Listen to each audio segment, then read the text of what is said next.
দেড় যুগ পরও খালেদা জিয়া ব্যর্থ। হ্যাঁ, খালেদা জিয়াকে ব্যর্থ করেছে বিএনপি। তারেক রহমান, খালেদা জিয়া নির্যাতিত, মজলুম, কিন্তু তাদেরকে ব্যর্থ করে দিচ্ছে বিএনপি। দর্শক দেখেন, একটা রিপোর্ট আমরা বিশ্লেষণ করছি।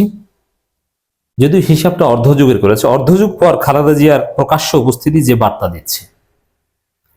খালেদা জিয়া সেনাকুঞ্জে গিয়েছেন, প্রকাশ্য উপস্থিতি, তাকে ঘিরে জনগণের আগ্রহ, ছাত্রদের আগ্রহ, সর্বোচ্চ সম্মান, এগুলো সৌন্দর্য। কিন্তু বাস্তবে খালেদা জিয়ার রাজনীতি পাওয়ারফুল ছিল বাংলাদেশে দেড় যুগ আগে। দেড় যুগ পর খালেদা জিয়া আবার ফিরেছেন। মাঝখানে ছিলেন কিন্তু ঢক করতে পারেননি। জেলে যাওয়ার আগ পর্যন্ত রাজনীতি, যেমন 14 সাল বা 12 সালে তো তেমন কিছু করতে পারেনি। এই জন্য আমি দেড় যুগের পরে হিসাব করছি। করতে পারেনি কেন? তাও বিএনপির একটা অংশ তার সাথে বেইমানি করেছে, ভারতের দালালি করেছে, যে কারণে খালেদা জিয়া নেতৃত্বে থাকতেও 2014 সালে কিছু করতে পারেনি। ভারতের সাথে আপোষ করেনি খালেদা জিয়া, যে কারণে ব্যক্তিগতভাবে তাকে জুলুমের পথ বেছে নিতে, মজলুম হতে হয়েছে। তো দর্শক, এখানে আমরা আলোচনা করব এই যে খালেদা জিয়ার প্রকাশ্য উপস্থিতি। খালেদা জিয়া ফিরছেন, তিনি আল্লাহর রহমতে সুস্থ, বিদেশে কয়েকটা প্রতিনিধি দলের সাথে সাক্ষাৎ করেছেন, ওমরা করতে যাবেন, যুক্তরাজ্যে যাবেন, প্রয়োজনে সেখান থেকে যুক্তরাষ্ট্রে যাবেন, অথবা মোটামুটি লাইমলাইটে এসেছেন। এতে কি বিএনপির আলাদা কোনো লাভ হচ্ছে? হয়নি। এটা প্রতীকী সৌন্দর্য।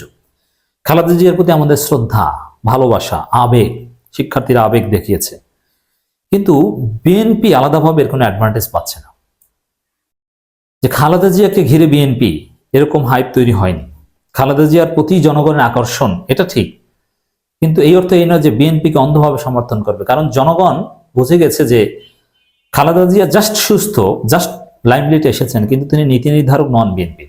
বিএনপির লোকজন এখন ভারতের দালালি করছে এবং চাঁদাবাজি করছে। অতএব দেখেন, এই যে খালেদা জিয়ার প্রকাশ্য উপস্থিতি কি বিএনপির রাজনীতিতে নতুন কোনো মাত্রা যোগ করতে পেরেছে? পারেনি।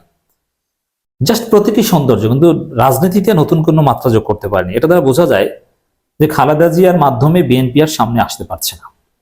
খালেদা জিয়া আমাদের কাছ থেকে প্রতীকী সম্মান পাবেন, কিন্তু বিএনপি নেতা হিসেবে নন। খালেদা জিয়া আমাদের সব সময় সর্বোচ্চ সম্মানের জায়গায় থাকবেন।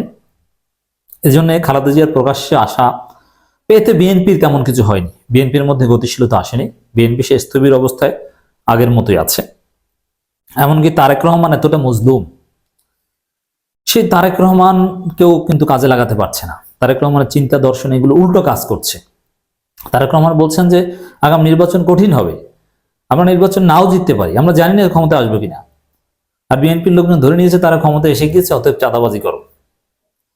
তো দর্শক, অবস্থা দৃষ্টিতে যেটা মনে হচ্ছে যে খালেদা তারেককে ছাপিয়ে চমক দেখাচ্ছে জামাত শিবির। চারদিকে জামাত শিবিরের পক্ষে গণজোয়ার। দেখেন, খালেদা জিয়া এই করবেন সেই করবেন, খালেদা জিয়ার প্রতি আগ্রহ সেটা কিন্তু না, খালেদা জিয়ার প্রতি সম্মান। কিন্তু ডাক্তার শফিকুর রহমান এই করবেন সেই করবেন, সেদিকে জনগণের আগ্রহ। বুঝতে পারছেন? তারেক রহমানের মতো এত বড় নেতা, তিনি এই করবেন সেই করবেন, সেটা নিয়ে চায়ের দোকানে আলোচনা নেই, কিন্তু তিনি কিন্তু প্রত্যেকদিন নানান প্রতিশ্রুতি দেন। কিন্তু ডাক্তার শফিকুর রহমান কুমিল্লাকে বিভাগ বানাবেন, বিমানবন্দর চালু করার কথা বলবেন, সেটা নিয়ে চায়ের দোকান বা জনগণের মধ্যে আগ্রহ এবং আলোচনা। তো দর্শক, বাস্তবতা এটাই যে খালেদা জিয়া প্রকাশ্যে আসলেও বিএনপি লাভ হচ্ছে না, আর খালেদা তারেককে ছাপিয়ে রাজনীতিতে এখন চমক দেখাচ্ছে বিএনপি। বিএনপির ভারতপন্থী নেতাদের কারণে খালেদা জিয়া, তারেক রহমান জীবিত থাকতেও বিএনপি তাদের সুফল পাচ্ছে না। এই দুইজন মহান ব্যক্তি। এজন্য নেতা ভালো হলেই হয় না, কর্মীদেরকেও ভালো বানাতে হয়। আর তারেক রহমান দেশে থাকলে অনেক কিছুই পারতেন। দেশে আসার পেছনেও বিএনপির একটা বাধা আছে, বিএনপির একাংশের। অর্ধযুগ পর খালেদা জিয়ার প্রকাশ্য উপস্থিতি যে বার্তা দিচ্ছে। বিএনপি চেয়ারপারসন খালেদা জিয়ার সঙ্গে শুভেচ্ছা বিনিময় করেছে অন্তর্বর্তী সরকারের উপদেষ্টা মাহফুজ আলম, নাহিদ ইসলাম ও আসিফ মাহমুদ সজীব ভুইয়া। বৈষম্যবিরোধী ছাত্র আন্দোলনের এই নেতাদের পাশাপাশি খালেদা জিয়ার সঙ্গে শুভেচ্ছা বিনিময় করেছেন সংগঠনের কেন্দ্রীয় সমন্বয়ক হাসনাত আবদুল্লাহ শারজিস আলম।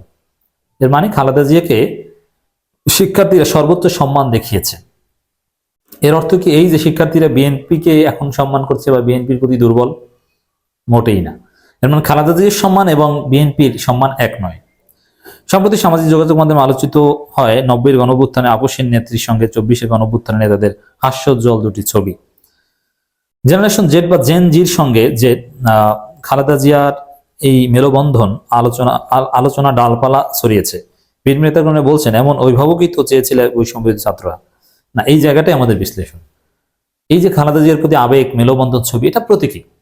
কিন্তু খালেদা জিয়াকে বিএনপিকে অভিভাবক হিসাবে মেনে নিয়েছে সেটা নয়। আর অভিভাবক হিসাবে তো বিএনপি মানে না। খালেদা জিয়ার কথায় কি বিএনপি চলে? খালেদা জিয়াকে ভারতের সাথে আপোষ করতে বলেছেন, ভারতের সাথে সম্পর্কের বরফ করার কথা বলেছেন? বলেন। এই জন্য দর্শক আমরা যেটা বলতে চাই,